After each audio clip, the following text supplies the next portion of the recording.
अब आवाज आ रही है? देखियो। हाँ, क्या हाल है मेरे भाइयों आप सब? कल जो पढ़े थे उसी से आगे मेरे बच्चों अब आगे पढ़ते हैं। कोशिश करिए सवालों को समझने की। अब बेहद आसान से सवाल है। जो 2018 वाला मेंस का सेक्शन था वो थोड़ा सा टफ पेपर आया था, कि कुछ क्वेश्चन अच्छे थे, वो मैंने आपको यहाँ करा दिए। अब हम बाकी एग्जाम के क्वेश्चंस पे आ रहे हैं, तो जो क्वेश्चन थोड़ा ठीक होगा उस पर चर्चा करेंगे, जो नहीं होगा उसको छोड़ते आगे बढ़ेंगे। ठीक है। अब थोड़ा सा मैं फास्ट चीज़ों को समझाना शुरू करूंगा। आप सवाल पढ़िए, 30 सेकंड एक सवाल को टाइम देंगे पढ़ने का।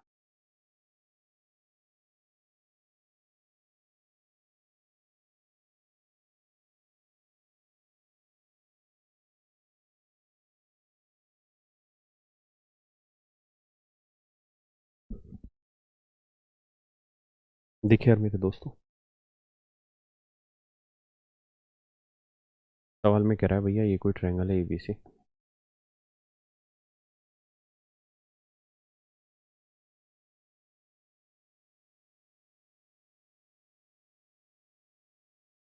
कह रहा है जी पी और क्यू जो है वो ए बी और ए सी के मिड पॉइंट है। पी क्यू भुजा बी सी के समानांतर, ये वाली जो लेंथ है ये बी सी के पैरेलल है। यदि ए पी और पी बी का अनुपात 2:5 है, ये लेंथ 2 है, ये लेंथ 5 है, तो ये पूरी लेंथ कितनी हो गई? 7। कह रहे ए पी क्यू का क्षेत्रफल 4 है, तो इस क्वाड्रिलेटरल का एरिया क्या होगा? हम जानते हैं ये पैरेलल है तो दो सिमिलर ट्रायंगल बनाएगी, और अगर सिमिलर है तो हर एक करस्पॉन्डिंग ना एरिया साइड का रेशियो होगा, तो 2 का वर्ग 4, तो 7 का वर्ग 49, तो ये पूरा एरिया 49 में 49 है, तो ये एरिया 4 यूनिट, तो ये कितना बचा? 45 यूनिट। तो 4 यूनिट 4 है, 1 यूनिट 1, तो 45 यूनिट 45, यानी ये एरिया आया 45। समझते हैं भाई बात को? यहाँ सिमिलरिटी विमिलरिटी सारी लगती चली जाएगी। एक वर्ग का विकर्ण इतना है तो परिमाप तो आप जानते हैं, आसान सवाल है। एक वर्ग का परिमाप इतना है, क्षेत्रफल छोड़ दो। एक वर्ग का विकर्ण समबाहु त्रिभुज की भुजा के बराबर। करो भैया। कह रहे कि वर्ग का विकर्ण समबाहु त्रिभुज की भुजा के बराबर है। यदि उस वर्ग का क्षेत्रफल 15√3 है, तो भैया समबाहु त्रिभुज का क्षेत्रफल क्या होगा? देखिए यार,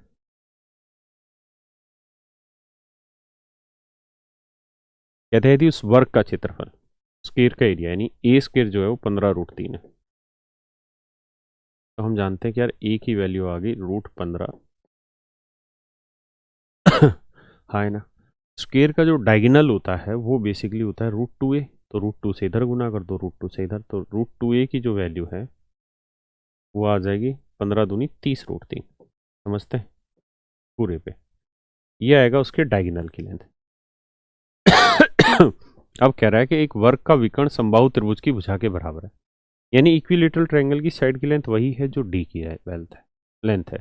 तो कह रहा है कि समबाहु त्रिभुज का क्षेत्रफल ज्ञात करो, तो त्रिभुज का क्षेत्रफल होगा भाई क्या? √3/4 ए स्क्वायर।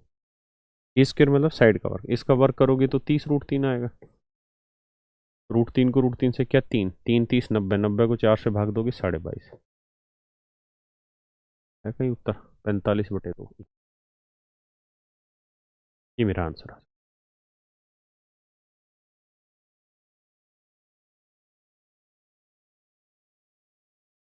करो भैया, बेहद ही घटिया सवाल है। कहता है एक समचतुर्भुज है, इसकी साइड की लेंथ 10 है।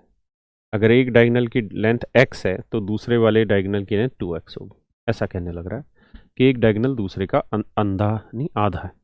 मतलब इस डायगोनल की लेंथ 2x है, तो ये वाला x होगा, तो ये x का आधा x/2 होगा, और ये 2x है तो ये x होगा। पाइथागोरस थ्योरम लगाएंगे, यहाँ से x की वैल्यू निकाल लेंगे। एरिया चाहिए, तो एरिया क्या होगा? हाफ इंटू दोनों डायगोनल, तो एक 2x है और एक x, सॉरी, एक्स स्क्वायर आपका आंसर आ जाए, है ना? तो यहाँ से पाइथागोरस थ्योरम करके एक्स स्क्वायर की वैल्यू निकाल लेना। करिए यार।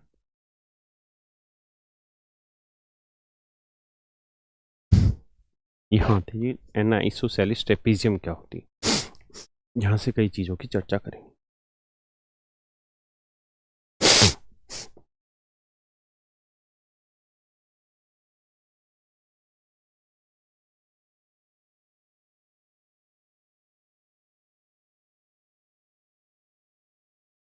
ये कहलाती है मेरे बच्चों आइसोसेलिस ट्रेपीजियम। थोड़ा सा पेशेंस रखिएगा, इस पे चर्चा लंबी चलेगी।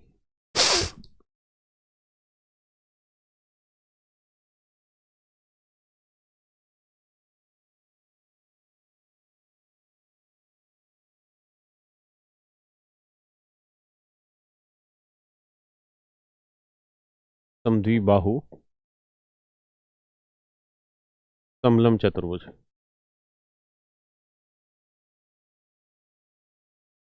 समद्विबाहु समलम चतुर्भुज।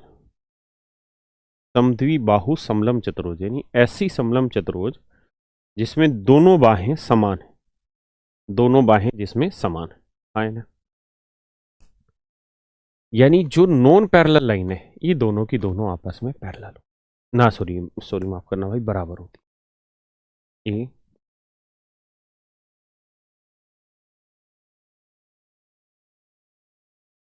यानी यहाँ पे AD जो है वो बेसिकली बराबर होती है BC के। दूसरी एक बात और कि एंगल A और एंगल B जो होते हैं वो भी आपस में बराबर होते हैं। यानी भाई ये कोण थीटा है तो ये वाला कोण भी थीटा होगा, इस बात को ध्यान। अब आप एक बात समझिए कि अगर ये आइसोसेलेस ट्रेपीजियम है और ये एंगल थीटा है और ये एंगल भी थीटा है तो ये दोनों भी बराबर होंगे, क्योंकि दो पैरेलल लाइन है, इन्हें कोई ट्रायंगल सॉरी ट्रांसवर्सल लाइन काट रही है तो इन दोनों ही कोणों का जो योग होता है वो 180 होता है। तो ये थीटा ही 180 माइनस थीटा है ना, और ये भी मेरे बच्चों 180 माइनस थीटा। यानी आइसोसेलेस ट्रेपीजियम जो होती है उसमें हाथ वाले कोण बराबर होते हैं, A और B बराबर हैं और D और C भी बराबर है। आपने एक संबंध और भी यहाँ देख लिया क्या कि D और C बराबर है, A और B बराबर है। क्या संबंध देख लिया? संबंध आपने ये भी देख लिया कि एंगल A जमा एंगल C बराबर 180 डिग्री भी बन रहा है और B और D भी 180 डिग्री। इस बात में कोई संदेह है? आप कहेंगे जी कोई संदेह नहीं भाई, इन दोनों कोणों का योग 180 आ रहा है, इन दोनों का 180 आ रहा है, चेक करके देख लो, है ना। और ऐसी खूबी आपने और कहाँ देखी थी कि अपोजिट एंगल का सम 180 आया? तो आप कहेंगे सर ऐसी खूबी हमने देखी थी कहाँ? हमने देखी थी कहाँ कहाँ कहाँ कहाँ कहाँ कहाँ देखी थी? साइक्लिक क्वाड्रिलेटरल में, चक्रीय चतुर्भुज में हमने ये खूबसूरती देखी थी। तो आप ये ध्यान रखिएगा कि एवरी आइसोसेलिस, जो भी स्पेलिंग हो, trapezium is also a cyclic quadrilateral, quadrilateral lateral.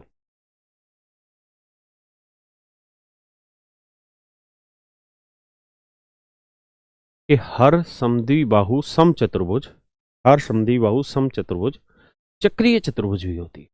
इस बात को पहले सुनो समझो फिर आगे चर्चा करते हैं कि हर समद्विबाहु समलंब चतुर्भुज चक्रीय चतुर्भुज भी होती है, साइक्लिक क्वाड्रिलेटरल भी होती है। एक चर्चा और करेंगे, इतना ज्ञान आपने ले लिया है, इस पे थोड़ा सा ज्ञान और बांट लेते हैं।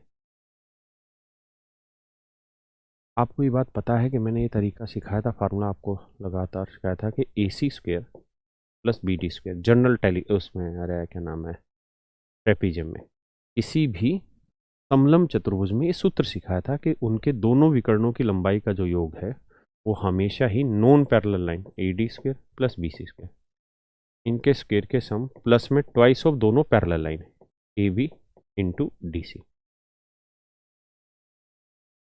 इन दोनों के बराबर होता है। फिर से मेरी बात को ध्यान से सुनिए कि अगर कोई आइसोसेलेस ट्रेपीजियम है तो जो दो पैरेलल लाइनें हैं ना, सॉरी उनके डायगोनल के स्क्वायर का सम जो होता है वो दोनों जो नॉन पैरेलल लाइन है उनके स्क्वायर का सम प्लस में ट्वाइस ऑफ दोनों पैरेलल लाइन का मल्टीप्लिकेशन इसके बराबर है। लेकिन यहाँ मेरे दोस्तों कहानी ये है, यहाँ मेरे दोस्तों कहानी ये है कि भैया AD और BC बराबर है, यानी BC की जगह मैं AD लिख सकता हूँ। अगर BC और AD दोनों बराबर हैं तो हम ये लिख सकते हैं कि भैया ट्वाइस ऑफ AD² जमा twice of AB into DC। दूसरी बात एक ये भी कि अगर ये आइसोसेलेस ट्रेपीजियम है तो इसके डायगोनल की जो लेंथ होगी वो भी आपस में बराबर होगी, यानी AC और BD बराबर होंगे। तो AC और BD बराबर होंगे तो BD की जगह AC लिख लेते हैं, तो ट्वाइस ऑफ AC²। तो आप देखेंगे इसमें क्या कि दो पूरे से कॉमन आ जाएगा और एक रिजल्ट यहाँ ये बन जाएगा कि डायगोनल की लेंथ के स्क्वायर की वैल्यू बराबर होगी AD² प्लस में AB into DC। A B into D C. एक बार इसको समझो।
देखिए यार दोस्तों, हाँ, मैं वहाँ बताते रह गया, किसी भाई का फोन आ गया। ये बात समझ गए, ये उसी फार्मूले से बना है कि दोनों ही डायगोनल की लेंथ बराबर होती है, तो हम ये कह देंगे आइसोसेलेस ट्रेपेजियम में डायगोनल के स्क्वायर का सम जो होगा वो नॉन पैरेलल लाइन की साइड के स्क्वायर का सम प्लस में दोनों पैरेलल लाइन के मल्टीप्लिकेशन के बराबर होगा। हाँ है ना, ये आइसोसेलेस ट्रेपेजियम।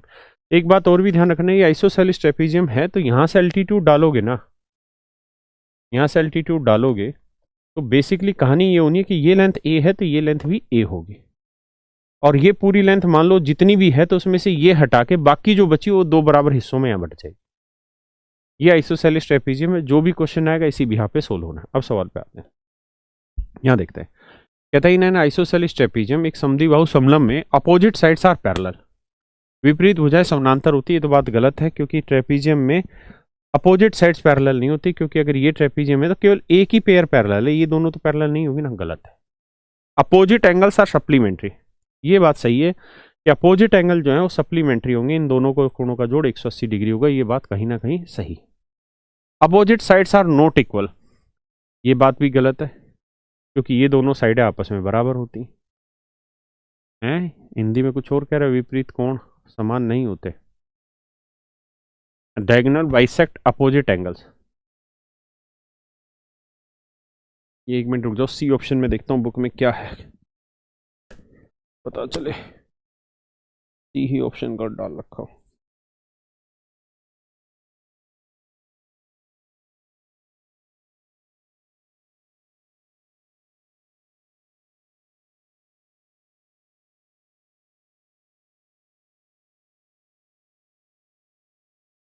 भाई अपोजिट साइड ही लिख रखा है, ये opposite angles are not equal, ये होगा यहाँ पे, यहाँ एंगल लिख लो, जो मर्जी लिख लो, opposite angles are not equal, ये भी हो सकता है, कुछ भी मान लो। डायगोनल बाइसेक्ट अपोजिट एंगल्स, ऐसा बिल्कुल जरूर नहीं है, बात गलत है। ये जो डायगोनल होते हैं वो इनको बाइसेक्ट करते हैं, ऐसा कतई नहीं है, ये तो गलत है। देखो यार, ये गलत है, ये गलत है। इस वाले में एंगल लिख रहे हैं तो भी बात सही है कि अपोजिट एंगल इक्वल होते हैं, जबकि वो कह रहा है कि इक्वल नहीं होते, तो भी ये बात गलत है। तो केवल और केवल बी ऑप्शन बचा जो हमें सेटिस्फाई करता है कि भाई अपोजिट एंगल का सम 180 डिग्री होता है आइसोसेलेस ट्रापेजियम। आइए यहाँ, एक वृत्त का व्यास वर्ग की भुजा के बराबर है, एक सर्कल है उसका डायमीटर एक स्क्वायर की साइड के बराबर है। बहुत बेसिक क्वेश्चन है। तो वर्ग का क्षेत्रफल क्या है यदि वृत्त का क्षेत्रफल, देखिए यार वाहियात क्वेश्चन है। अगर ये सर्कल है और सर्कल की साइड की लेंथ ए है, तो यहाँ जो डायमीटर सर्कल बनेगा इसके अंदर, सॉरी, उसका डायमीटर ए ही होगा, यानी रेडियस a/2 होगी। अब सवाल में कह रहा है वर्ग का क्षेत्रफल क्या है यदि वृत्त का क्षेत्रफल, तो वृत्त का क्षेत्रफल पाई आर स्क्वायर होगा, पाई a स्क्वायर बाई 4 होगा, ये दे रखा है 64 पाई, तो पाई से पाई कट गया। पूछा क्या हमसे, वर्ग का, तो वर्ग का क्षेत्रफल होना भाई a स्क्वायर, तो 4 गुना 64 कर देंगे, ये हमारा आंसर आ गया। 256 मेरा आंसर है ना, 256 मेरे बच्चों मेरा आंसर आ गया।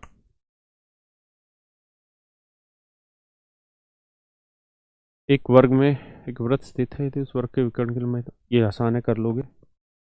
एक वृत्त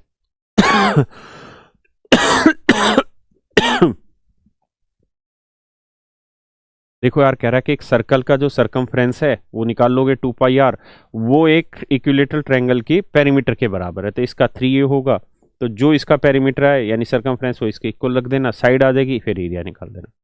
देखिए जो बेहद आसान सवाल है वो छोड़ रहा हूँ आपको खुद करने, समझ गए? एक एक सवाल खुद से प्रैक्टिस करिए। आइए, कहता है रुम्बस क्या होती है। रुम्बस की कहानी अपने को पता है, ये वाली होती है। क्या कह रहा है भैया आगे, adjacent sides are not equal, कहता है एडजेसेंट आसन भुजाएं बराबर नहीं होती, गलत बात है। रुम्बस की सारी साइडें बराबर होती है। अपोजिट एंगल्स आर सप्लीमेंट्री, गलत बात है। ये सही बात है, चेक करते हैं। मान लो यार ये कोण 120 डिग्री है, तो ये कितना हो जाएगा, आप कहेंगे ये दोनों पैरेलल लाइन है, तो ये 60 होगा। और बेटा ये 60 है तो ये भी कितना होगा, क्योंकि ये दो पैरेलल लाइनें काट रही, तो इन दोनों का जोड़ भी 180, तो ये 120 होगा।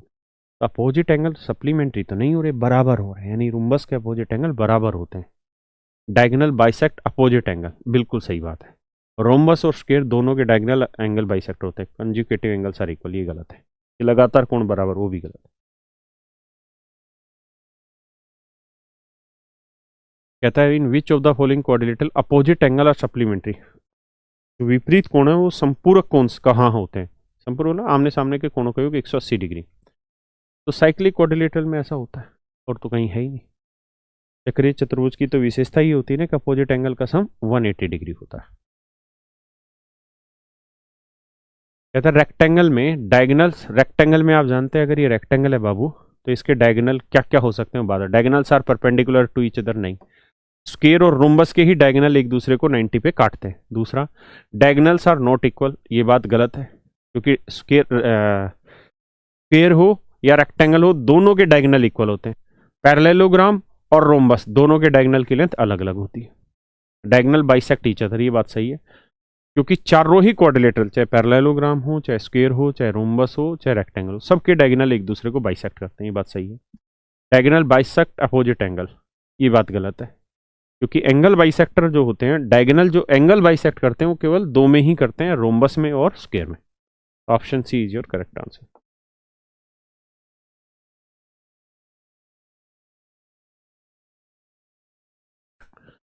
कर लोगे भाई? सूरत का व्यास एक वर्ग की भुजा के बराबर है।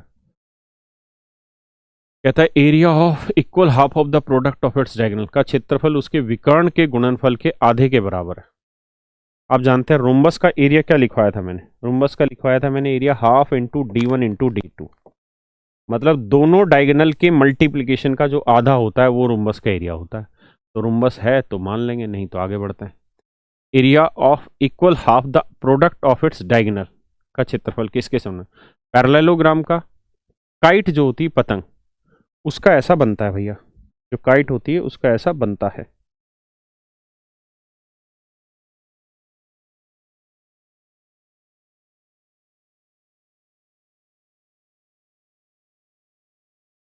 ठीक है जी।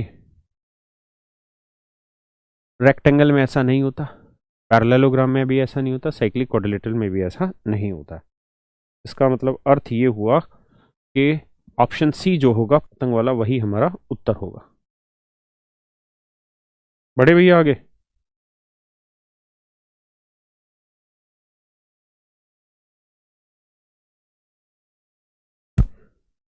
आइए जी। अच्छा बता रहे हैं, काइट का मतलब रोम्बस, क्योंकि पतंग जो होती है वो ऐसे बनती है, रोम्बस की तरह।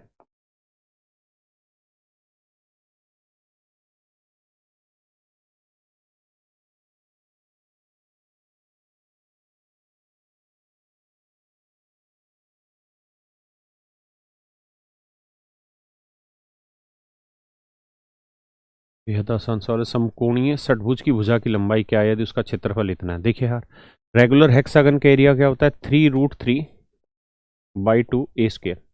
और ये दे रखा है 54√3। बेहद आसान सवाल है। √3, 3 से काटा 18, 18 दूनी 36, तो ए की वैल्यू आ गई 6। यानी रोम्बस की साइड क्या ना, इसकी हेक्सागन की साइड की लेंथ क्या होगी मेरे बच्चों? 6। मानते हैं कि नहीं? एक समलंब चतुर्भुज का क्षेत्रफल 21 वर्ग सेंटीमीटर, समानांतर भुजाओं के बीच की दूरी 3 सेंटीमीटर है। देखिए यार बेहद आसान है। Area of A trapezium is they रखा है। अब कह रहा है कि समानांतर भुजाओं के बीच की दूरी 3 है, यानी हाइट दे रखी है 3। समानांतर भुजाओं में एक की लंबाई 8.3 है, दूसरे की x मान लो, तो एरिया क्या रहता है भाई ट्रेपेजियम का? Half into sum of both parallel line, यानी x plus 8.3 into height between both parallel line, और ये दे रखा है 21 के। सोल्व कर दीजिए, x की वैल्यू आ जाएगी। ऑप्शन से चले जाइए। उस चाप के केंद्रीय कोण का माप क्या होगा जिसकी लंबाई इतने और वृत्त की त्रिज्या इतनी? सेक्टर दे रखा है, रेडियस दे दी, लेंथ दे दी, आर्क की निकाल दो भाई। का क्षेत्रफल इतना है, उस वृत्त की त्रिज्या बताइए जिसका क्षेत्रफल इतना है और जिससे संबंधित केंद्रीय कोण इतना है। Find the radius of a circle if the area of its sector. कहता है ये कोई सेक्टर है भैया, इस सेक्टर का एरिया दे रखा है 30.8 है, और इसका जो कोण है वो 72 है। आप जानते हैं क्या कि भाई एरिया होना है सेक्टर का क्या? थीटा बटे 360 πr²। और ये वैल्यू है 308 के 30.8। सोल्व करके आर की वैल्यू आ जाएगी। उस केंद्रीय कोण का माप क्या होगा जिसका क्षेत्रफल? सेम वैसा ही सवाल। कहते हैं at least one diagonal bisect the other. कम से कम एक विकर्ण दूसरे को दो भागों में बांटता है, किस में?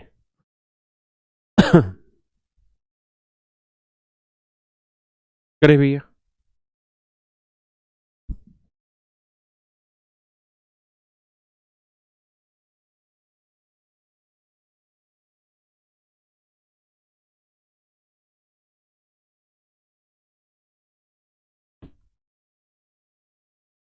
देखिए यार, काइट में ऐसा सीन होता है, मैं काइट को डिटेल भी पढ़ाता हूँ इन थोड़ी देर में।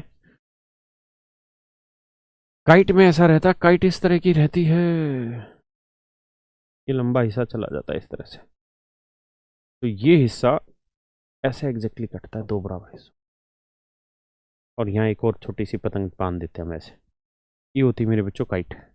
तो हमेशा ध्यान रखना, काइट के जो डायगोनल है वो एक डायगोनल दूसरे को बाइसेक्ट करता है, काटते एक दूसरे को परपेंडिकुलरली।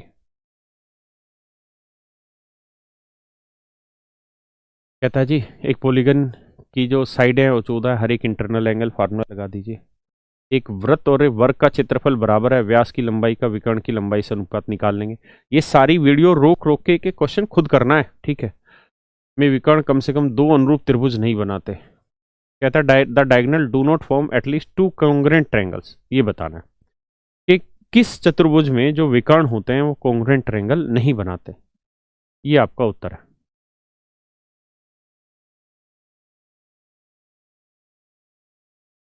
देखिए यार दोस्तों, पैरेललोग्राम लोगे कॉन्ग्रुएंट ट्रायंगल बननी ही बननी है, रोम्बस लोगे बनेगी बनेगी, काइट लोगे बनेगी बनेगी। केवल ट्रेपीजियम ऐसा है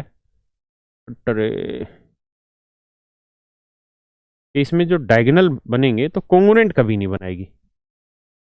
केवल ट्रेपीजियम ऐसी जिसमें डायगोनल जो हैं वो कॉन्ग्रुएंट ट्रायंगल किसी भी हालत में नहीं बनाते। सिमिलर तो बनाते हैं, ये सिमिलर हो जाती इसके, लेकिन कॉन्ग्रुएंट नहीं होती, समरूप होती, कॉन्ग्रुएंट नहीं होती। क्लियर है भाई, सिमिलर होती है कॉन्ग्रुएंट नहीं होती, इस बात का ध्यान रखिए विशेष रूप से।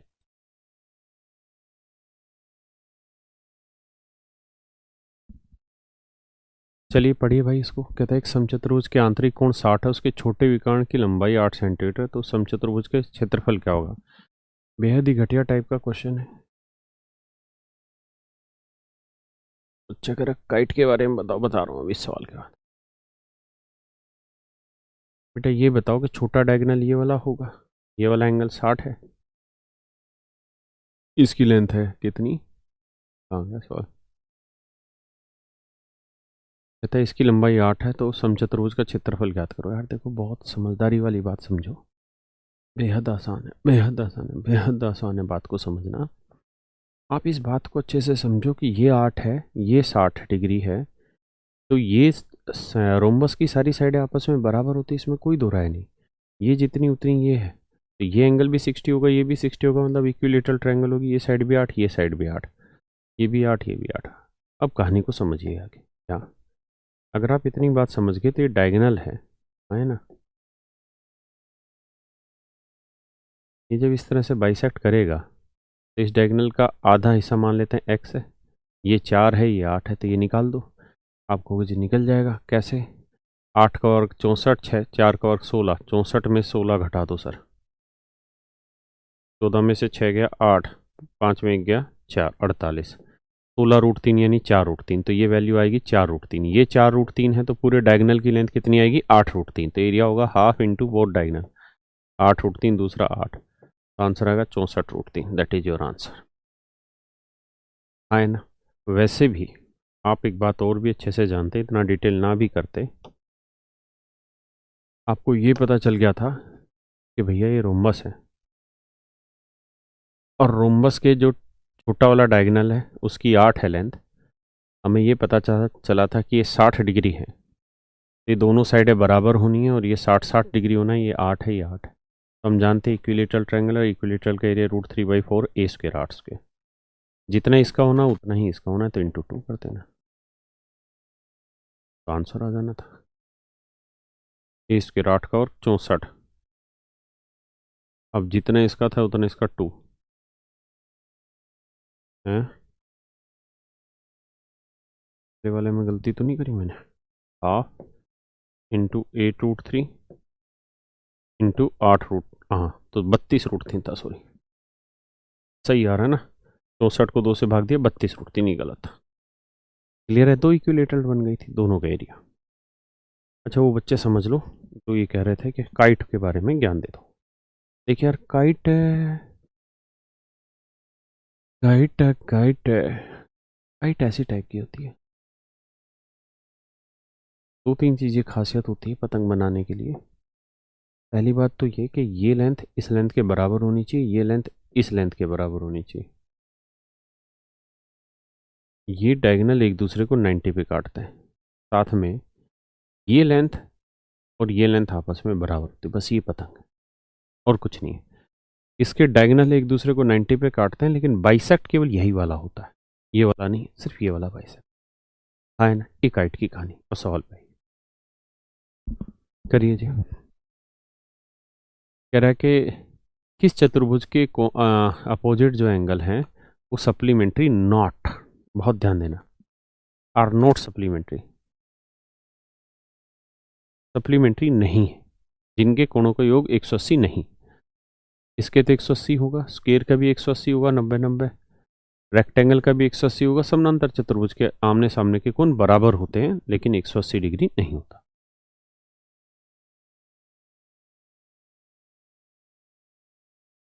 ये निकाल लेंगे, ऐसा सवाल कर चुके हैं पीछे। एक वर्त में एक वर्ग है ना, निकाल लोगे। एक 12, अच्छा, डोडा हेड्रन, पेपर का क्वेश्चन है भाई, डोडा हेड्रन क्या लिख रखा है,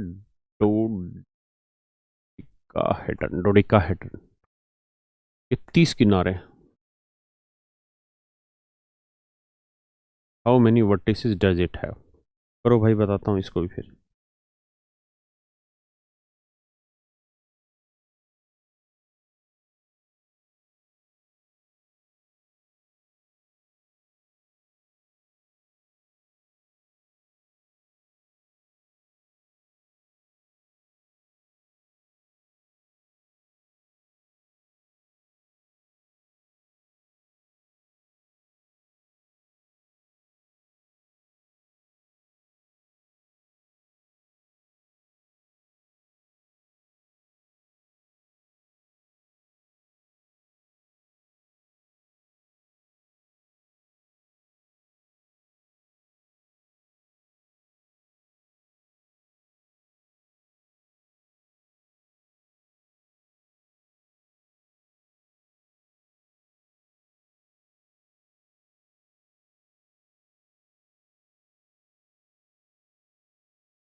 यार इसको थोड़ी देर में समझा रहा हूँ, अभी इसका एक फार्मूला है वो लिखवाऊंगा। कह रहा है उस चाप की लंबाई ज्ञात करें जिसका केंद्रीय कोण कर लोगे। आयताकार बगीचा 480 मीटर 160 मीटर का, एक 3 मीटर चौड़ा रास्ता बगीचे के बाहर जाता है, तो रास्ते का क्षेत्रफल क्या होगा। तो फार्मूला था 2x, तो 2 गुना 3 लंबाई जमा चौड़ाई प्लस 2x, तो 2 गुना 3, बस सोल्व कर देंगे, वो हमारा आंसर है। एक आयत का क्षेत्रफल वर्ग के क्षेत्रफल के बराबर, यदि आयत का क्षेत्रफल इतना तो वर्ग का ही निकाल लोगे। वृत्त की परिधि और त्रिज्या का अंतर है इतना है, वृत्त का क्षेत्रफल कितना वो निकाल लोगे। एक पहिए, समझ रहे हो ना ये वाला सवाल। कहता वृत्त की परिधि, सर्कल की सरकमफ्रेंस हुई 2πr माइनस आर, कहता जी ये 111 है, तो सोल्व करोगे तो आर कॉमन ले लेना, 22 दूनी 44/7 माइनस 1 बराबर 111, सोल्व कर देना, आंसर आ जाएगा। एक पहिए की त्रिज्या 14 सेंटीमीटर, 15 चक्रों में पहिया कितनी दूरी तय करेगा। पता है बेटा, एक सर्कल की सरकमफ्रेंस निकाल लो, उतनी दूरी वो एक चक्कर में ट्रेवल करेगा, तो कह रहा 15 चक्कर में कितनी, तो गुना 15। कह रहा किसी समचतुर्भुज के विकर्ण 36 और 48 उसका परिमाप बताओ। तो बेटा 36 और 48 आप अच्छे से जानते हैं, यानी एक 36 है तो ये साइड 18 हो गई, एक 48 है तो ये 24 हो गई, तो ये 24 है, ये 18 है, ये साइड निकाल दो, आंसर आ जाएगा। आया ना भाई, रोम्बस के तो एक दूसरे को 90 पे काटते हैं, तो 36 और 18 48 का आधा करोगे तो 18 और 24 है, तो ये वाली लेंथ निकाल लो। किसी समचतुर्भुज का परिमाप इतना, उसके एक विकर्ण का मान 16 है, तो दूसरे समचतुर्भुज का क्षेत्रफल बताओ। देखो यार, पेरीमीटर 40 है, इसका मतलब हर साइड की लेंथ 10-10 होगी। है ना, कह रहा है एक डायगोनल कितना भैया 16, 16 का मतलब ये डायगोनल 8 है, ये 90 थी, निकाल लोगे तो 6 8 10 ट्रिपलेट, तो ये 6 है तो ये भी 6, यानी दूसरा 12 होगा, तो एरिया होगा हाफ। एक डायगोनल की लेंथ 16 थी, दूसरे की हो जाएगी 12, ये आंसर आ गया। बेसिक क्वेश्चन की प्रैक्टिस जल्दी से करा रहा हूँ। एक समझ जाए इतनी है, उसका क्षेत्रफल इतना है। बेटा फार्मूला लगाना है। ये है पुलिस सब इंस्पेक्टर 2017 का। एक समद्विबाहु त्रिभुज का परिमाप और इसका आधार प्रत्येक बराबर भुजा के 5 बने। इसको मैं करा देता हूँ। The perimeter of N isosceles triangle is 64 centimetre and each of the equal side is 5/6 time of the base. देखो यार, कहता जी ये कोई आइसोसेलेस ट्रायंगल है, इसकी ये दोनों जो इक्वल साइड हैं, कहता है the equal side is 5/6 time of the base, यानी बेस की लेंथ 6 है तो इसका 5/6 गुना 5 ही होगी, 5 ही। तो इसका पेरीमीटर 5 5 10 और 16 यूनिट बना, जबकि दे रखा है कितना 64, तो 16 यूनिट 64, एक यूनिट की वैल्यू 4, तो इसका मतलब ये लेंथ 20 होनी है बाबू, ये लेंथ भी 20 होनी और ये लेंथ 4×6 = 24 होनी। अब कह रहा है जी इसका एरिया बताओ, तो बेटा एक्चुअल साइड की लेंथ निकल के आ गई, आए ना। अब आपको एरिया चाहिए, तो एरिया कैसे निकलेगा, तो ये 20 20 24 है, इसको ऐसे परपेंडिकुलर खींचोगे 12 आएगा, ये 12 है, ये 20 है, तो आप फार्मूला लगा के लो, इससे हाइट निकल के आ जाएगी, हाइट से एरिया निकाल लोगे। ट्रिपलेट याद है कि नहीं, 12 16 20, तो एरिया आ जाएगा half into base into height. Base हो गया 24 और हाइट हो गई 16, ये मेरा आंसर आ जाएगा। क्लियर है दोस्त, उतारिए आगे, आसान है यार।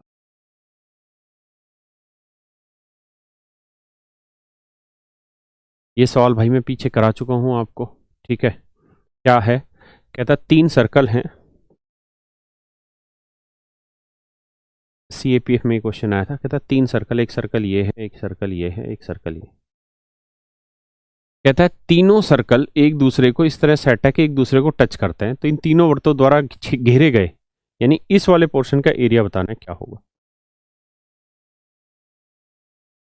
तो ये ट्रायंगल बनेगी, आए ना, ये इक्विलेटरल ट्रायंगल होगी, इक्विलेटरल ट्रायंगल का एरिया निकालेंगे, पूरी ट्रायंगल का एरिया निकालेंगे, पूरी ट्रायंगल के एरिया से इस सेक्टर का एरिया हटा दो, इस सेक्टर का एरिया हटा दो, इस सेक्टर का एरिया हटा दो, पूरी ट्रायंगल के एरिया से तीनों एरिया हटते ही ये वाला एरिया आ जाएगा सामने। क्लियर है,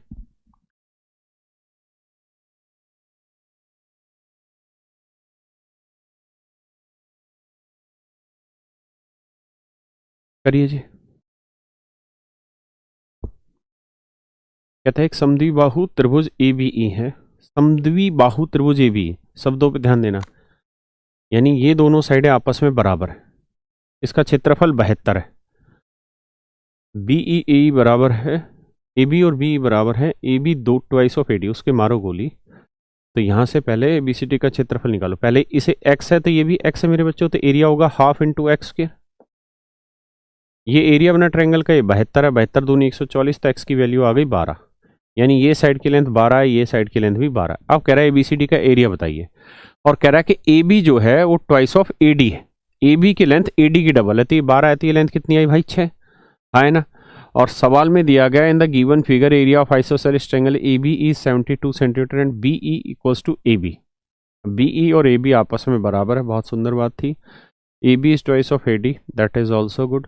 AE पैरेलल टू DC, कहता है AE जो है वो DC के पैरेलल है, इसका मतलब ये लेंथ 6 है तो ये लेंथ भी 6 होगी, ये पूरी लेंथ होगी 12 6 18, ये हो गई 6, तो एरिया हो जाएगा ट्रेपीजियम का क्या, half into sum of parallel line, तो ये 6 और ये 12 6 18 इंटू परपेंडिकुलर डिस्टेंस, तो परपेंडिकुलर डिस्टेंस कितनी हो गई 12, ये मेरा आंसर आ गया।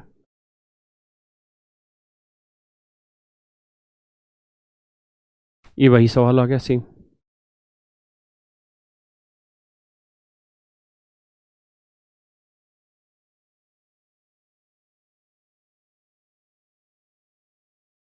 देखिए यार ये सवाल भी पीछे कई बार पूछा जा चुका है।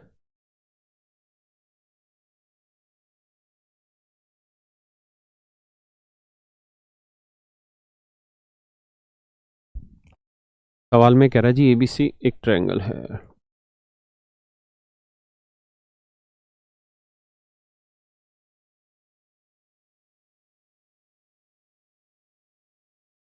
इसमें भुजा BC के समानांतर AB और AC को D और E पे काटता है, AB को D पे काटता है, AC को मेरे भाई कोई E पॉइंट पे काटता है। बिंदु D भुजा AB को, ये लाइन इसके पैरेलल है, कहता है DAB को 1:4, यानी ये 1 है तो ये 4 है, तो ये पूरी लेंथ आ गई 5, तो साइडों का रेशियो 1:5 है, तो एरिया का रेशियो क्या होगा स्क्वायर, तो इसका एक का वर्ग एक, तो 5 का वर्ग 25, 25 में गया 24, इस क्वाड्रिलेटरल का एरिया आ गया 24। अब कह रहा है कि एबीसी का क्षेत्रफल 200 है, एबीसी का क्षेत्रफल 200, 24 और एक 25 यूनिट है 200, तो भैया एक यूनिट की वैल्यू कितनी आ गई 8। तो पूछ रहा है डीईसीबी, डीईसीबी का एरिया, तो 24 गुना 8, 8 चौक 32, 8 दूनी 16 और 3 19, 192 एरिया आ जाएगा। हाँ है ना मेरे बच्चों।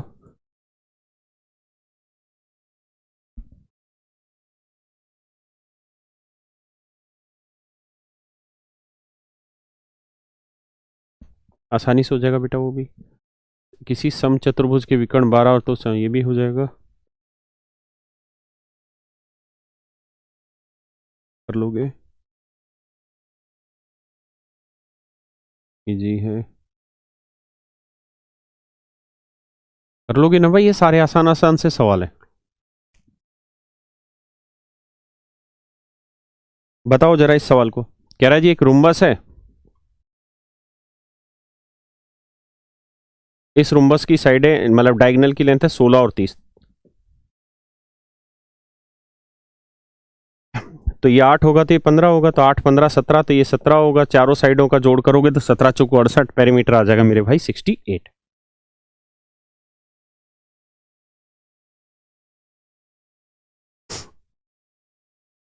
कहता है इतने वर्ग सेंटीमीटर पृष्ठ क्षेत्रफल वाले गोले का व्यास क्या था, यानी पाई आर स्क्वायर की वैल्यू आपको दे रखी है, डायमीटर पूछ रहा है, ये भी वही सेम टाइप है। कह रहा है जी एक हेक्सागन के एरिया बताइए अगर साइड इतनी है, तो 3√3/2 a² फार्मूला। ये सवाल अच्छा करिए कोशिश। कहता है एक चतुर्भुज के चार क्रमागत कोणों का माप 7 11 7 11 के अनुपात में चतुर्भुज क्या है।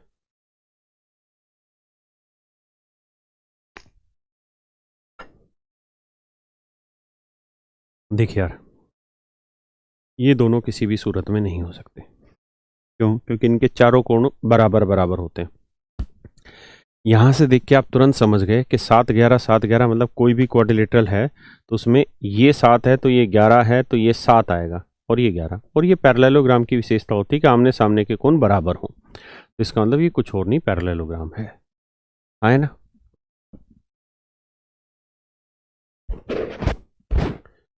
ये सवाल बहुत ज्यादा पूछे गए थे, ये करिए जी, एबीसीडी रेक्टेंगल है,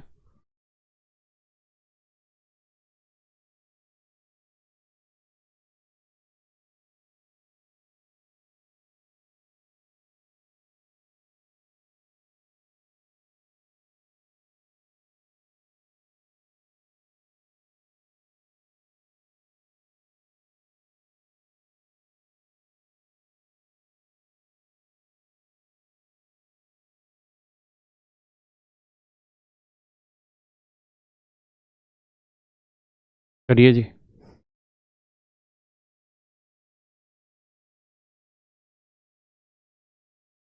डीई 60 है, डीएफ की लेंथ है 40, तो एबीसीडी का एरिया बताना है आपने, करो मेरे दोस्तों।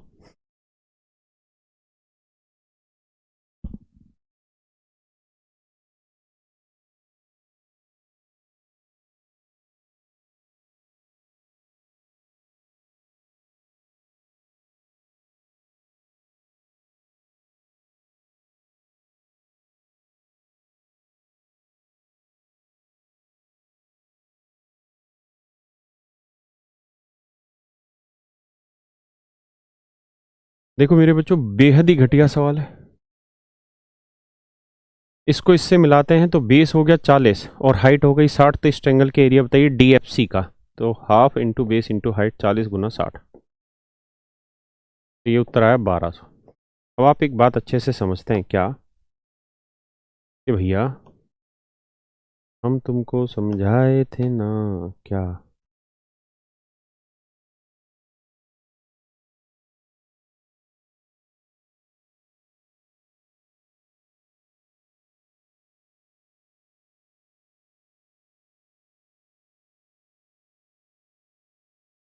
देखिएगा भैया, याद कीजिए वो बातें जो तुम्हें समझाई गई थी कि बेटा कोई भी रेक्टेंगल हो, तेरी तो रेक्टेंगल हो, पैरेललोग्राम हो, स्क्वायर हो, उसमें किसी एक साइड को बेस लेते हुए, जैसे साइड को बेस लेते हुए मैं अगर ऐसे किसी भी पॉइंट पे ट्रायंगल बनाऊंगा तो इस ट्रायंगल के एरिया पूरी रेक्टेंगल के या पूरी क्वाड्रिलेटरल का आधा होगा। तो ऐसे इसका 1200 है तो पूरी का क्या होगा भाई, आधा होगा ये, तो यानी पूरी का होना है 2400। 2400 है, C option is your answer. 2400 मेरे बच्चों आपका आंसर होगा। करिए।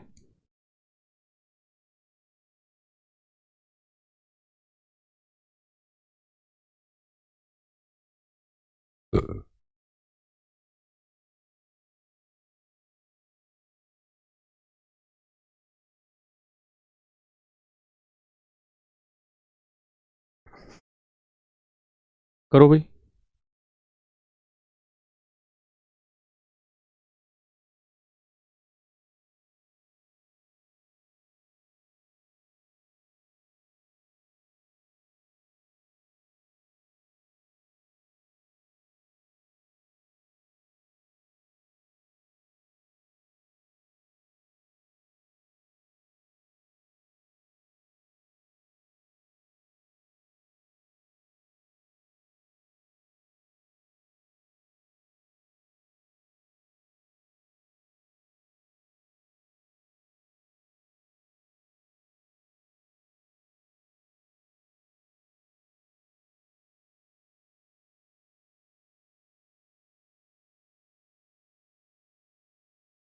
देखिए यार, कह रहा भाई दो सर्कल हैं,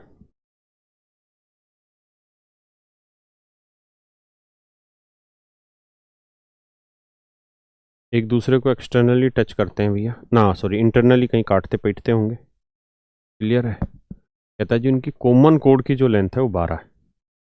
कॉमन कोड की लेंथ है मतलब 12, तो ये लेंथ है 12। ठीक है जी। ये सर्कल का सेंटर होगा मान लो, कहीं ना कहीं तो होना ही है। तो आप जानते हैं इसे मिलाएंगे तो ये हमेशा 90 बनाएगा, तो ये लेंथ आएगी 6, 12 का आधा 6। कहता है इस वाले सर्कल का डायमीटर है 15, अगर डायमीटर बाबू 15 है तो रेडियस 15 का आधा 15/2 होगी। अब ये 15/2, ये 6, ये कितनी होगी, तो हमें एक पता है 9 12 15 ट्रिपलेट होता है। 9 12 15 ट्रिपलेट होता है, मानते हो। तो मैं अगर सबका ही आधा कर दूं तो 9/2, 12/2, 15/2, ये भी ट्रिपलेट होगा। तो ये 15/2, ये 6, ये 9/2 का मतलब 4.5। तो बेटा ये 15/2, ये 6, तो इसका मतलब ये वाली वैल्यू आएगी मेरे बच्चों 4.5, मानते। ऐसे इसके सेंटर से इसके सेंटर को मिलाओगे तो ये कोड है, डायमीटर 13 है तो 13 का आधा 13/2। तो आप ये देखो कि हमने 5 12 13 ट्रिपलेट पढ़ा है। अब मैं सबका आधा कर दूं, 5/2, 12/2, 13/2, तो ये तो 6 आ गया, ये 13/2 आ गया, और ये 5/2 यानी 2.5। ये वैल्यू 2.5 आ गई, तो 2.5 और 4.5 कितना हो गया, 7। यही आपसे पूछा है, दोनों के सेंटर के बीच की दूरी। तो आंसर आ गया मेरे भाई 7.5। करिए जी।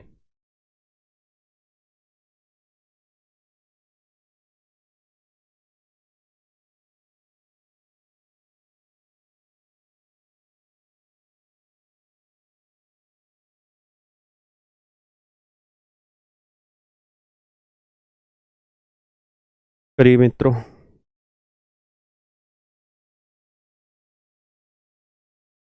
देखिए यार, स्क्वायर के डायगोनल की लेंथ √2a होती है, तो वो 9 √2 है, तो यानी स्क्वायर की साइड की लेंथ 9 होगी। कहता है जी स्क्वायर को खोल के इक्वल मतलब ट्रायंगल बनाया गया, तो भैया इसकी स्क्वायर की हर एक साइड 9 है, तो इसका पेरीमीटर क्या आया, 9 9 9 9 9 हो गया। हाँ है ना, क्या हो गया जी, 9 9 9 हो गया। अब आप कहें जी हमें ये कैसे पता कि इक्विलेटरल बना है, मान लेते हैं गोली मारो नहीं बना, ये साइड ए है, ये बी है, ये सी, लेकिन ये तो पता है ना कि जो स्क्वायर का पेरीमीटर होगा वही ट्रायंगल का होगा। तो स्क्वायर का पेरीमीटर है 36, स्क्वायर का पेरीमीटर है 36। इसका लो इस इक्विलेटरल ट्रायंगल का मतलब इस ट्रायंगल का पेरीमीटर होगा 36, हाँ है ना। तो सेमी पेरीमीटर चाहिए तो 36/2। अब आपसे क्या पूछ रहा है उस पर चर्चा करिए। वैसे मैं होता तो इक्विलेटरल ट्रायंगल मानता और आगे बढ़ जाता कि हमें उसमें कोई आपत्ति नहीं होनी चाहिए।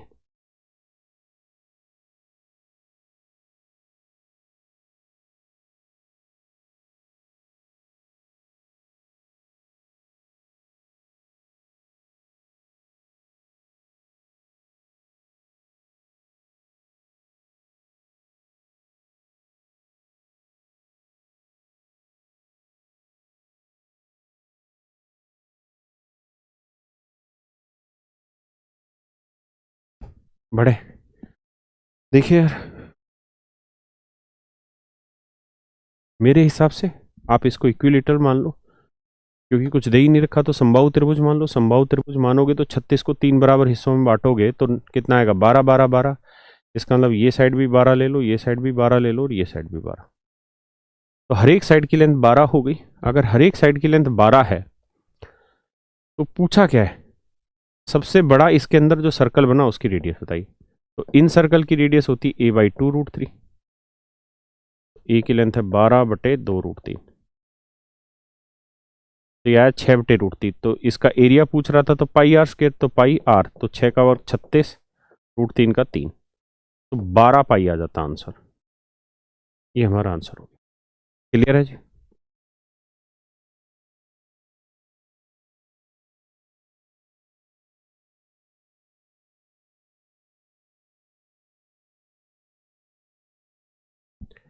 कह रहा है जी, एक समचतुर्भुज का छोटा विकर्ण,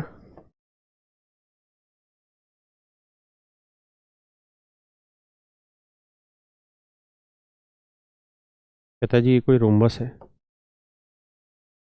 क्या छोटा विकर्ण उसकी भुजा की लंबाई के बराबर है और प्रत्येक भुजा की लंबाई 4 सेंटीमीटर है।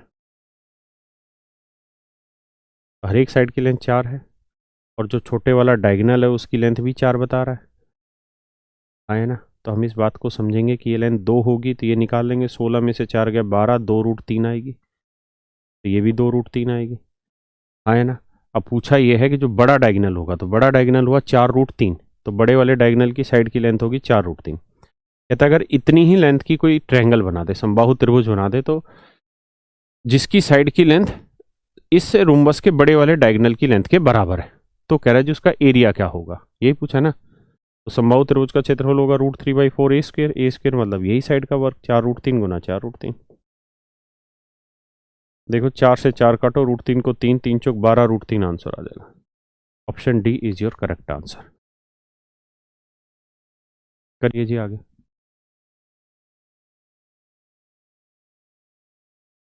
ये कर लोगे? करा दिया है वैसा ही कर लोगे। यदि किसान पास समलम आकार की जमीन है जिसके समानांतर भुजाओं की लंबाई इतनी इतनी है तथा समानांतर भुजाओं में दूरी इतनी है, जमीन को जोतने का खर्चा कर लोगे। आसान है, कैलकुलेशन नहीं है।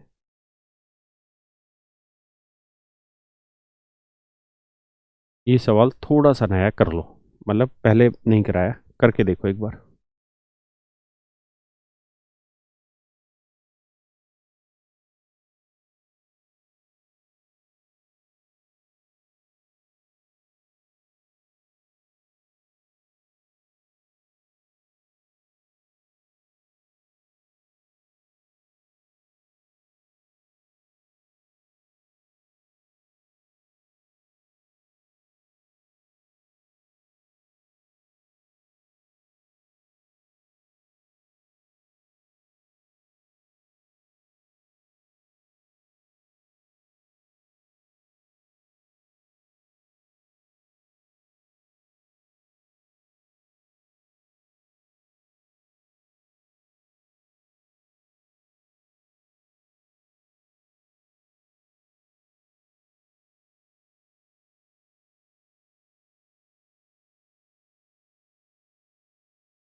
देखिए यार आगे।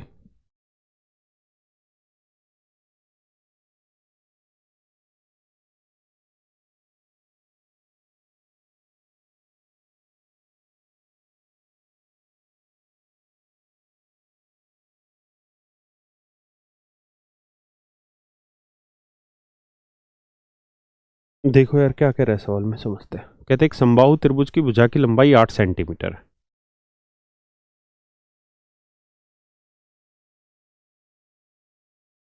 कह रहा है जी हमने क्या किया, इसके अंदर सर्कल खींचा और इसके बाहर सर्कल खींचा। तो ये जो कॉमन पोर्शन बच गए इन दोनों के बीच में, इसका क्षेत्रफल क्या होगा? तो हम जानते हैं कि यार अगर समबाहु त्रिभुज की भुजा की लंबाई 8 सेंटीमीटर है, 8 सेंटीमीटर है, तो इसके सरकम सर्कल की रेडियस होगी a/√3, 8/√3, और इन सर्कल की रेडियस होगी a/2√3, तो 8/2√3, ये आ जाएगा 4/√3। तो एरिया निकालोगे πr², तो 64/3 पाई, और इसका आएगा 16/3 पाई। माइनस करोगे बड़े से छोटा तो भैया पाई कॉमन ले लेना, पाई का मतलब 22/7 कॉमन आ गया, और 64 में से 16 गया 48/3, 48/3 मतलब 16, सोल्व कर देना, दैट इज योर आंसर।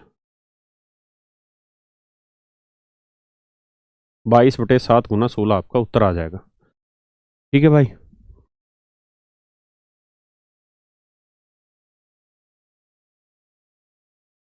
करिए।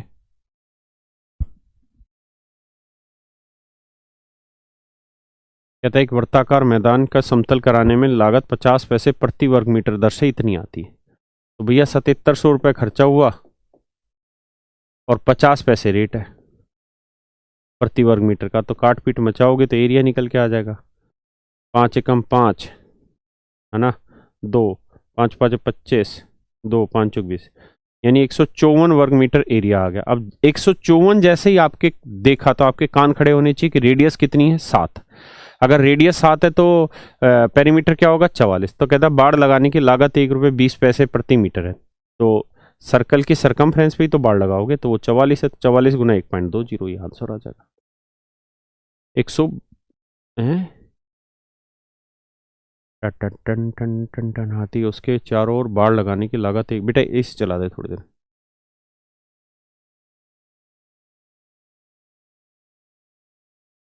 यार। 7700 को 50 से भाग दोगे,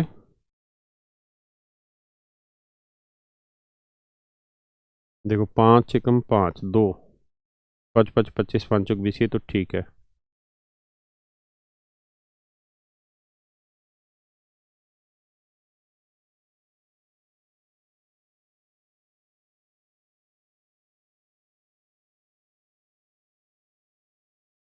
और 154 है तो पेरीमीटर होगा 44। कहता उसके चारों ओर बाड़ लगाने की लागत 1 रुपये 20 पैसे प्रति मीटर की दर से क्या आएगी? तो यार 44 गुना ही तो 1 रुपये 20 पैसे होगा। आंसर आ ही नहीं रहा है। एक सेकंड रुकना भाई।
सॉरी सॉरी सॉरी सॉरी यार, माफ करना, ये है रुपए और ये 50 थे पैसे। भाई माफ करना, गलती होगी रे,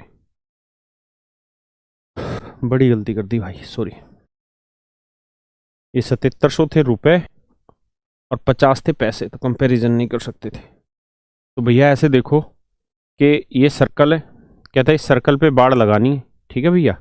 तो बाड़ लगानी है तो मतलब इसका एरिया निकालना होगा, तो एरिया होगा πr², यानी 22/7,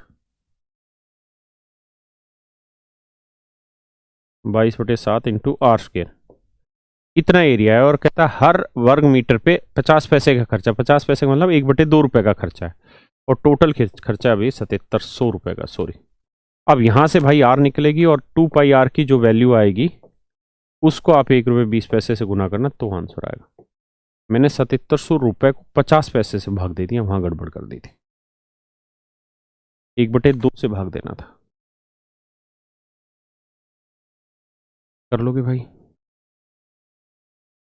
एक बराबर वाली भुजा समद्विबाहु त्रिभुज प्रत्येक तीसरी भुजा से दोगुनी। समद्विबाहु त्रिभुज समबाहु त्रिभुज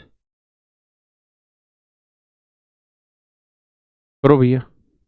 In an isosceles triangle, the length of each equal side is twice the length of third side. The ratio of area of the isosceles triangle and an equilateral triangle with the same perimeter. देखिए यार क्या कह रहा है सवाल में। ऐसे कह रहा है कि यार हमने कोई आइसोसेलेस ट्रायंगल बनाई,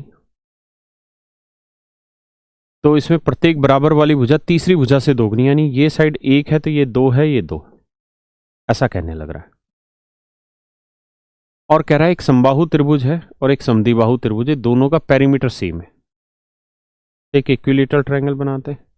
2 2 4 और एक 5 5 को 3 हिस्सों में बांट नहीं पाएंगे, तो करो क्या, 5 दूनी 10 भी नहीं बटेगा, 3 ले लो, इसे 3 ले लो, तो ये डबल 6 होगी, ये डबल 6 होगी, कोई बुराई है नहीं। तो 6 6 12 और 3 15, 15 को 3 बराबर भागों में बांटोगे तो 5 5 5, क्योंकि इक्विलेटरल ट्रायंगल है, एरिया सेम आना है। अब आप एक बात बताओ, अब मैं इसका एरिया जानना चाहूँ तो ये 6 है, ये 3 है, ये निकाल देंगे। तो ये 6 है तो ये 3/2 होगी, तो ये वाली निकाल देंगे एल्टीट्यूड। कैसे निकलेगा भाई, 6 का वर्ग 36 है ना, और ये 9/4, तो 36 चौक 144, 144 में से 9 घटाएंगे तो ये आएगा 135/4। 135 को हम लिख सकते हैं क्या भैया, 45 तिये, तो 9 27 पांजे, मतलब 9 लिख सकते हैं ना, तो 9 9 का 3√15। ठीक है जी, ये हाइट आ गई, तो एरिया आ जाएगा इसका क्या, हाफ, बेस हो गया 3 और हाइट हो गई 3√15। जबकि इक्विलेटरल ट्रायंगल के एरिया आ जाएगा √3/4 ए स्क्वायर, यानी 5 का और 25। अब बैठाते जी सेटिंग, 2 दूनी 4 है ना। अब देखो यार, और तो कुछ कट रहा है भाई, यहाँ 3 है, यहाँ √3 है। आप चाहो तो √3 तो काट सकते हो, क्योंकि √15 के अंदर √3 भी है और √5 भी है भाई। ध्यान देना, ये था 3 गुना 3√15, √15 को लिख देते हैं √3 गुना √5 आपको समझाने के लिए, और यहाँ अनुपात में √3 गुना 25, 25 यानी 5 गुना 5। अब देखते हैं जी कैसे रेशियो दे रहा है। तो देखो भाई, √3 से √3 कटा, तो 9√5/25। अब ऐसे नहीं दे रहा वो, अच्छा नीचे का 2 छूट गया था क्या, हाँ तो 2 छूट गया, तो 2 से गुना कर देंगे इधर, तो ये आएगा 3 3 9 दूनी 18, 18√5 अनुपात 25। या तो ये आंसर होगा, या फिर √5 से काट सकते हैं, वैसे आंसर बैठेगा। गलती कहाँ कर रहे हैं,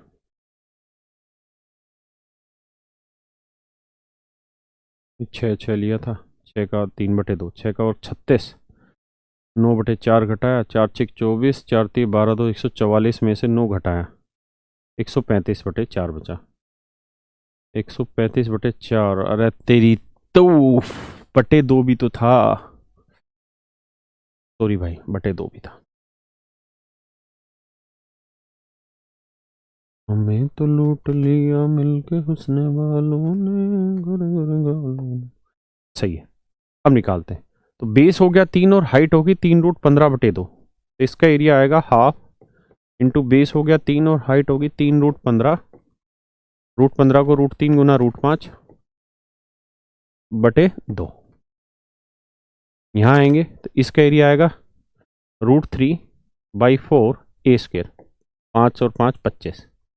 अब देखो 4 से 4 कट गया, या √3 से √3 कटा, या 9√5:25। अब करना क्या है, 4 से दोनों तरफ गुना कर रखा है, इस वाले में देखोगे तो 4 2500 और 4 नीम 36, 9√5/25 आंसर आ गया, यानी ऑप्शन सी सेटिस्फाई कर गया। सही है भाई, गलत है? करो जी।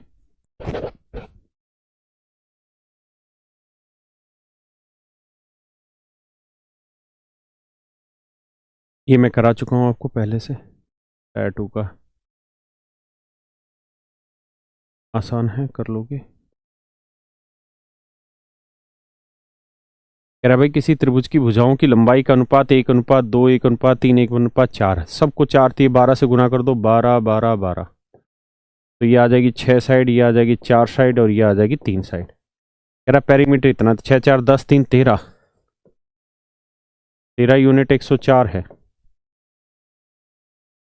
तो एक यूनिट की वैल्यू 8, तो ये साइड 48 होगी, ये साइड 32 होगी, और ये साइड 24 होगी। पूछा क्या है, लंबी भुजा बताइए, तो लंबी भुजा 48 हो जाएगी।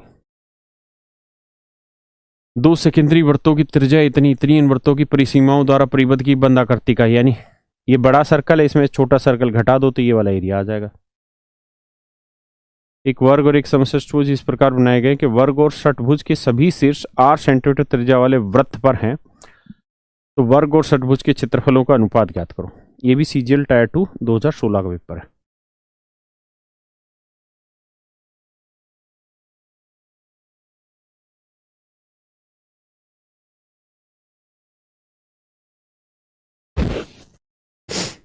देखिए यार,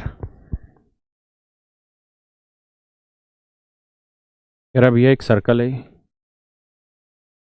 हाँ है ना, एक वर्ग और एक समषष्टभुज। कहता है इसी के अंदर एक रेगुलर हेक्सागन बना हुआ। मान लेते हैं रेगुलर हेक्सागन की साइड ए है। अगर बेटा रेगुलर हेक्सागन की साइड ए है तो सरकम सर्कल की रेडियस क्या होगी, ए होगी। और कह रहा है जी इसी के अंदर हमने एक स्क्वायर बना रखा है, इसी के अंदर हमने एक स्क्वायर बना दिया। तो बेटा अगर स्क्वायर की साइड बी है तो सरकम सर्कल की रेडियस क्या होगी, आप अच्छे से जानते हैं। इसका डायगोनल √2 भी, उसका आधा करोगे तो b/√2 आएगा। तो r की वैल्यू ही b/√2 होगी। तो ऐसा कैसे हो सकता है, ये भी दोनों रेडियस ही है तो बराबर कर देंगे, a = b/√2। तो हमसे पूछा है वर्ग, तो b को यहीं रखो और a को बटे ले आओ, यह आएगा √3:1। अब कह रहे जी इनके एरिया का रेशियो बताओ। तो मेरे बच्चों एक बात बताओ दिमाग लगा के, अगर आपको एरिया चाहिए तो स्क्वायर की साइड की लेंथ हमने क्या मानी थी, बी। तो स्क्वायर की साइड की लेंथ √3 है, तो एरिया आ गया 3। और हेक्सागन की साइड हमने क्या मानी, 1। तो हेक्सागन का एरिया होता है 3√3/2, ए स्क्वायर, 1 का वर्ग 1। तो 3 से 3 कटा तो आंसर आया 2:√3। 2:√3 आंसर ही नहीं। क्या कर रहे हैं, अरे रे रे रे रे रे, सही सही सही सही सही। बहुत गड़बड़ हो रही है भैया आज तो हमसे। ये √2 आना था यार यहाँ। तो भाई वर्ग का क्षेत्रफल हुआ 2, है ना, और इसका एरिया हुआ 3√3/2। तो 2 दूनी 4 अनुपात 3√3 आएगा। तो सी ऑप्शन हमारा आंसर होना।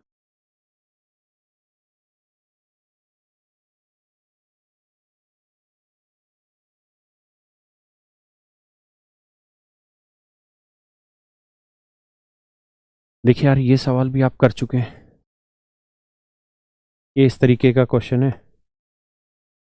कहता है भाई एक सर्कल है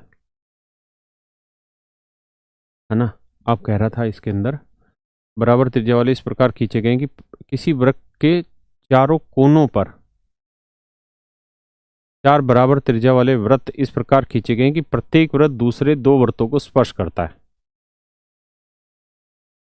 ठीक है, तो कहता है जी इसमें 4 सर्कल खींचे गए हैं, इसको सेंटर लेते हुए एक सर्कल यहां खींच दिया, समझ गए, एक सर्कल यहां खींच दिया, थोड़ा और बड़ा कर लीजिए, एक सर्कल यहां खींच दिया भैया, ठीक है, एक सर्कल यहां खींच दिया,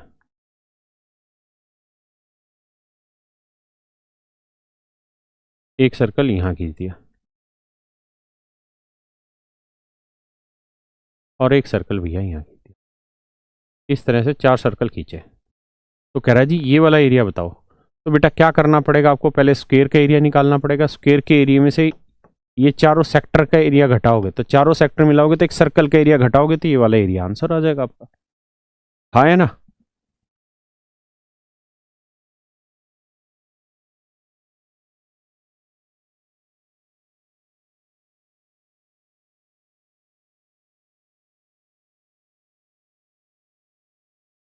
ये मैं करा चुका हूँ भाई आपको क्लास में सेम डाटा पे।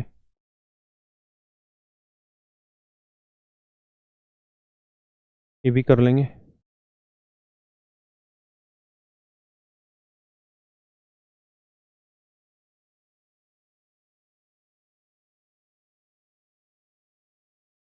देखो यार, ये प्री का क्वेश्चन है, पहले आप पढ़ लो फिर कराता हूँ।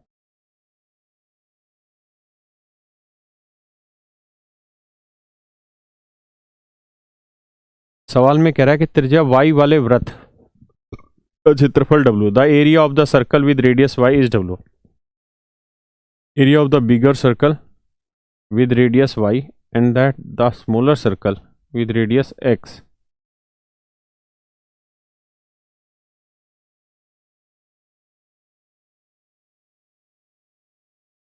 यार सवाल ही गलत। The difference between the area of the bigger circle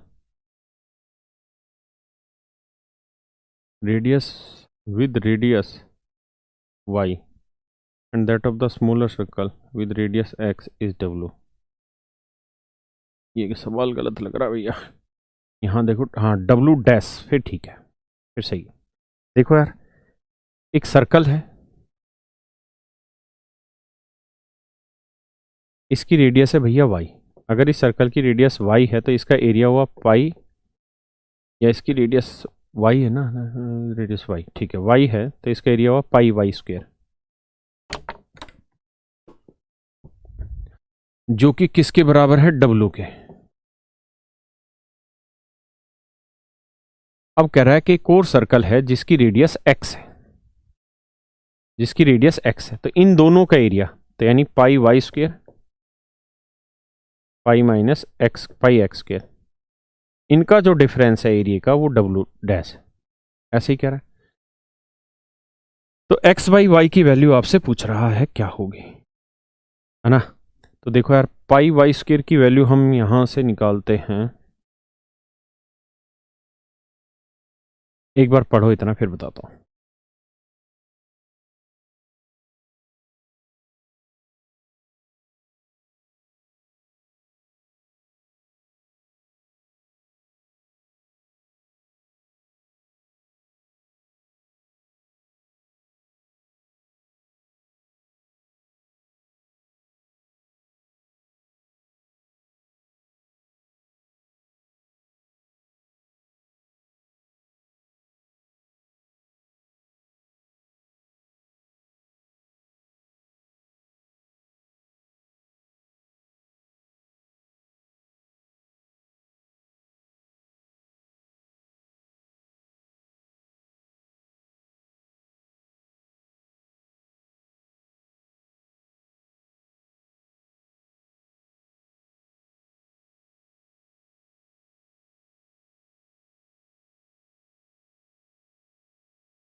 देखो यार दोस्तों, समझो भाई, दोबारा से समझो, यही चीज है। इस सर्कल की रेडियस है मान लो y, और एक दूसरा सर्कल बना लेते हैं ये, इस सर्कल की रेडियस है x, इसका एरिया बना पाई y स्क्वायर, उसको नाम रख लेते हैं w, इसका एरिया बना पाई x स्क्वायर, इसका नाम रख लो थोड़ी देर के लिए a। और सवाल में कह रहा है कि इन दोनों सर्कल के एरिया का जो डिफरेंस है, यानी w माइनस a का जो डिफरेंस है, वो दे रखा है w डैश। ऐसा सवाल में कहा है कि वो w डैश है ना। हमसे पूछ रहा है कि x बाई y, तो पहले इस सर्कल के एरिया निकालो पाई एक्स स्क्वायर, इसका लिखोगे पाई वाई स्क्वायर, रेशियो आएगा a बाई डब्लू। है ना, पाई से पाई कट जाएगा। आपको चाहिए x बाई वाई की वैल्यू, तो आप करो क्या यार, आपको करना ये होगा कि a की वैल्यू यहां से उठा लो। a की वैल्यू क्या आ जाएगी, डब्लू डैश माइनस डब्लू, ना गलत लिख दिया, a उधर ले जाओगे तो तेरी तो a की वैल्यू आ जाएगी डब्लू माइनस डब्लू डैश, मानते हैं कि नहीं, a की वैल्यू आ जाएगी डब्लू माइनस डब्लू डैश, इस a की जगह रख देते हैं डब्लू माइनस डब्लू डैश बटे डब्लू। आप देखोगे कि यार x बाई वाई का होल स्क्वायर, w को w के बटे लिखोगे तो 1 आ जाएगा, और इसके बटे लिखोगे तो w डैश बटे w। अब मैं चाहूं यहां से तो ये स्क्वायर हटा सकता हूं, है ना, अगर मैं चाहूं तो ये स्क्वायर हटा दूं, स्क्वायर हटा दें तो ये स्क्वायर रूट यहां से हट के यहां लग जाएगा स्क्वायर रूट, और यही आपसे पूछा कि x बाई वाई की वैल्यू क्या है, तो w डैश बटे वाई, ये वाला आपका आंसर आ जाएगा, है ना। ये मेरे बच्चों आपका क्या आ जाएगा आंसर, पक्का, बढ़ा जाए आगे,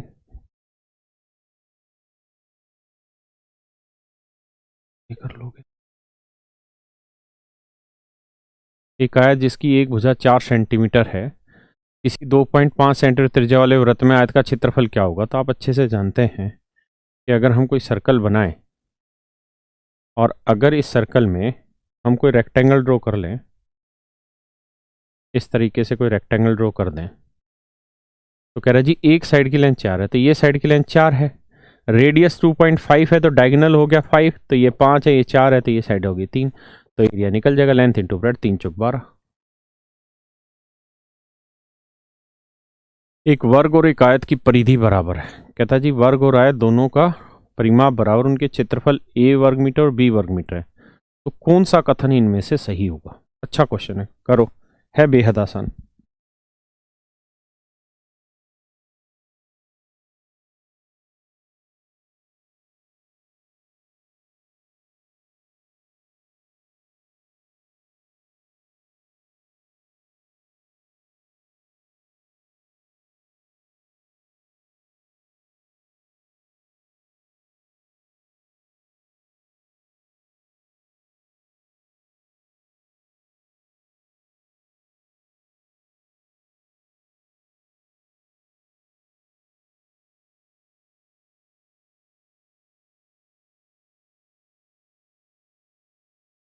ये कॉन्सेप्चुअल क्वेश्चन है, अलजेब्रा से कनेक्ट होगा, ध्यान देना।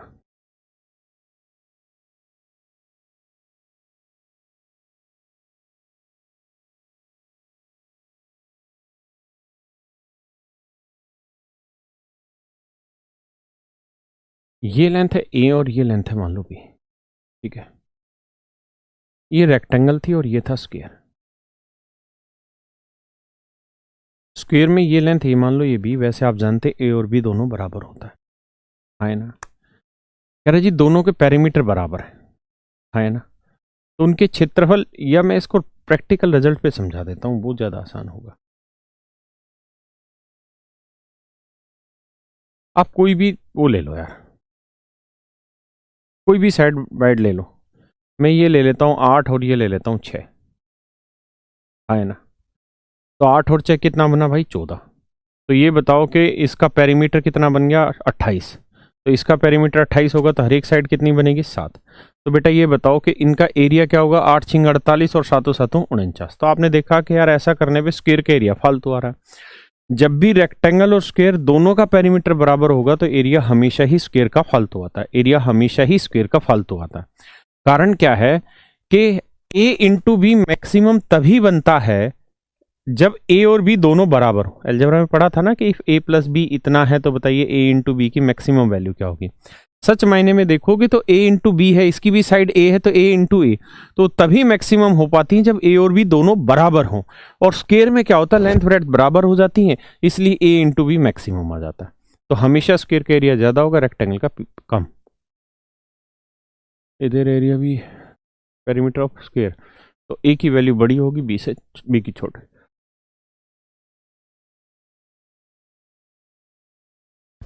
कर लोगे भाई। कह रहा जी आयत का क्षेत्रफल 60 वर्ग सेंटीमीटर, यानी लेंथ इंटू ब्रेड 60 है और उसका पेरीमीटर, तो twice of L plus B है 34 बेटा, तो एल प्लस बी आ गई 17, और एरिया होता है लेंथ इंटू ब्रेड्थ, तो वो दे रखा है 60। तो कहता है जिसके डायगोनल की लेंथ बताओ क्या होगी। यार देखो, या तो आप एल और बी की ऐसी वैल्यू निकाल लो जिन्हें जोड़ें तो 17 है और जिन्हें गुना करें तो 60 है, पहले तो यही सोच लो।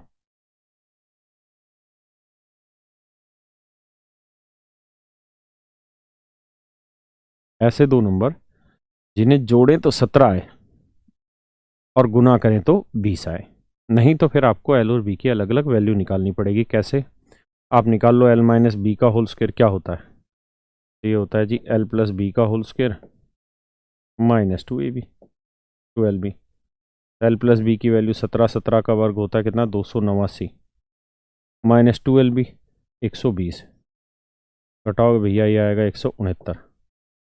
यही है ना, 9 8 में 2 गया 6, तो एल माइनस बी की वैल्यू आ जाएगी 13। अब हम कहेंगे कि भाई एल प्लस बी है 17 और एल माइनस बी है 13, तो एल की वैल्यू जोड़ोगे तो आएगी 17 13 30 15 और बी की वैल्यू आएगी 2 है। क्या 17 में से 13 गया 4, 4 का था 2। अब कहाँ गड़बड़ कर रहा हूँ मैं? क्षेत्रफल इतना है। ओहो हो, फार्मूला ही गलत लगा दिया यार, आज तो कुछ हो रहा है भाई कैलकुलेशन में। यार है ना -4 LB,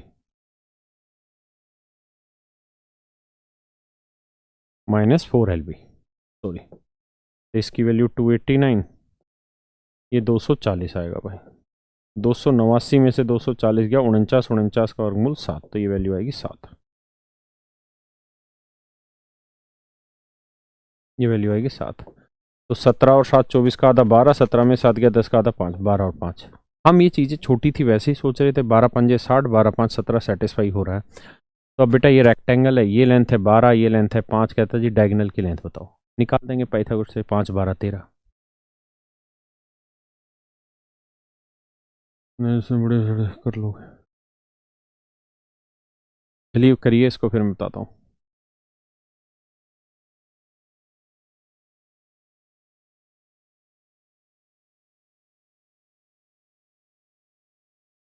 कहता है 6 सेंटीमीटर त्रिज्या वाले अर्धवर्त में, ये कोई सेमी सर्कल है, इसमें बनाए जा सकने वाले बड़े से बड़े त्रिभुज। तो बता रखा भाई बड़े से बड़ा जो त्रिभुज होगा उसका बेस मैक्सिमम होगा।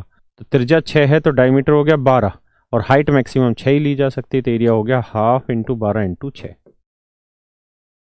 भाई मैक्सिमम एरिया के ट्रायंगल चाहिए तो उसका बेस भी मैक्सिमम चाहिए। तो सेमी सर्कल में बेस 12 से बड़ा तो हो ही नहीं सकता और हाइट 6 से बड़ी नहीं हो सकती क्योंकि रेडियस 6 है ना। चलिए मेरे बच्चों आज इतना ही रखते हैं, बाकी फिर अगली क्लास में देखेंगे।